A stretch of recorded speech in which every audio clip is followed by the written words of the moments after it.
Hello and welcome back to another video. My name is Dallin Anderson. Today we are reading C.S. Lewis' Mere Christianity. Just a little piece out of his book here.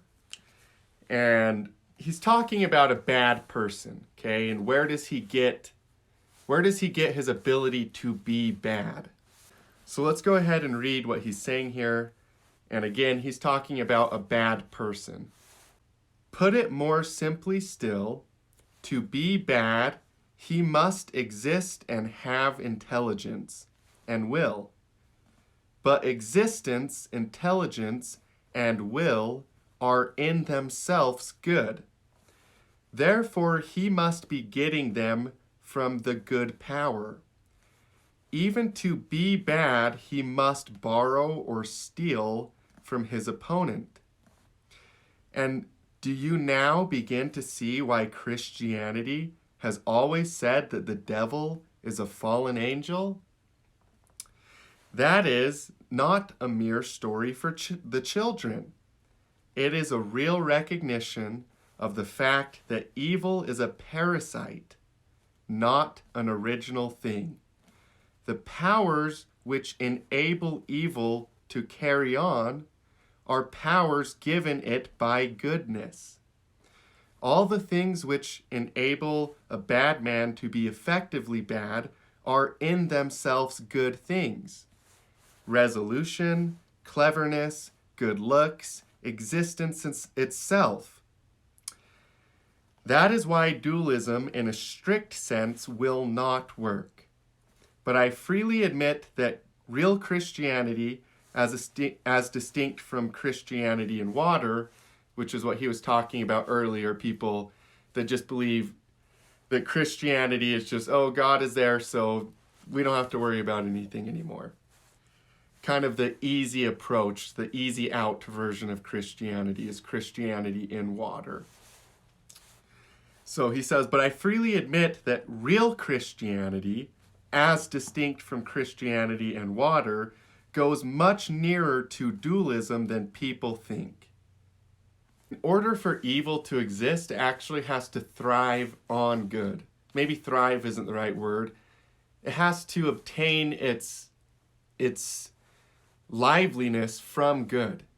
That's why it's a corruption. Goodness is inherently good, whereas evil is actually a corruption of the good. So in order for evil to exist, it actually has to steal from goodness. It can't exist self-existently like goodness can. Lucifer fell from heaven. In other words, he used to be in heaven and became corrupted. And that really is true. That's the difference between dualism and Christianity, is the idea that dualism says, okay, well, evil exists for the purpose of evil's sake, and good exists for the purpose of good's sake. And all the people that are evil are just saying, okay, we're evil, we're fighting for evil, but really it's just a perspective. It's a matter of perspective, right? If you guys were on the bad team, you'd see our point. But that's not true. It's not a matter of perspective. There is such thing as right and wrong. There is such thing as true and corrupt. True or false. And evil is an illusion. It is falsehood. It's not correct. So it's not inherently sustaining itself. People kind of believe that they can choose whatever they want. It's this moral relativity thing. Where evil exists, it's just the other thing. It doesn't matter which one you choose. Whatever one that you choose, you're just going to basically become that thing, and you're going to be happy whatever side you choose. It's just a matter of perspective. You know, darkness is just different than light. No, that's not true. Yes, darkness is different than light, but it's not just different than light. It's fundamentally different. It's corrupt, whereas light is good. It's pure. So it kind of destroys this idea that you can just, you know, if you're on the dark side of the force, it's just because that's what you chose, that's what you grew up, you know. It doesn't matter which one you choose. It does matter which one you choose. Because in order for evil to exist, it's getting all of its livelihood from goodness. So unless you want to be cut off, because that's really what is happening when people experience evil, when they become dark, they're being cut off from God. So being cut off means they basically, the only good that they're getting is because of the grace of God. It's because God is eternally good. But they of themselves have cut themselves off from that source of goodness. That's why it's to be damned, like water is damned, so it can't flow.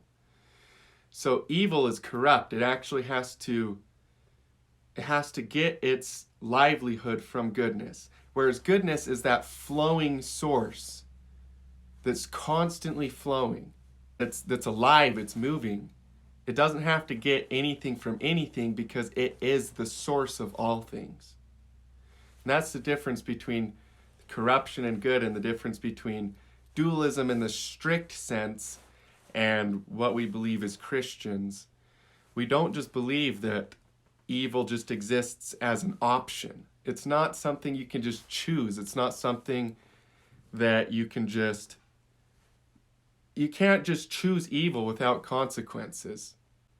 Evil isn't inherently good in the same way that good is inherently good. Evil isn't even inherently evil in the same way that good is inherently good. Evil is a corruption of good.